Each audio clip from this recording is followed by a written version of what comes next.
กองบัญชาการทหารนครหลวงเวียงจันทน์จัดพิธีเคารพธงประจำเดือนพร้อมทางมีการเดินสวนสนามของกองกำลังจากแต่ละภาคส่วนเพื่อแสดงถึงความเข้มแข็งของแต่ละกรมกองและความเป็นระเบียบจบงามเติมอีกวันที่2มีนาคม2026กองบัญชาการทหารนครหลวงเวียงจันทน์จัดพิธีเคารพธงประจำเดือนโดยการเป็นประธานของสหายพลจัตวาบุญเลิศศรีสุพรหัวหน้าการทหารกองบัญชาการทหารนครหลวงเวียงจันทน์มีคณะพักคณะบัญชาองค์การ5ห้องพร้อมด้วยพนักงานนักรบเข้าร่วม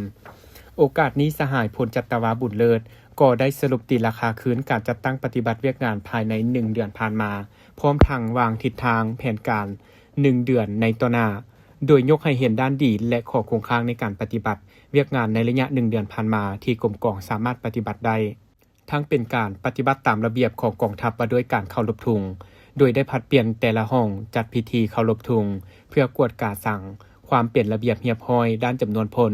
เพื่อรายงานตามวาระตอนท้ายพิธีได้มีการเดินสวมสนามของกองกำลังแต่ละภาคส่วนเพื่อแสดงถึงความเข้มแข็งของกรมกองและความเป็นระเบียบจบงามเติมอีก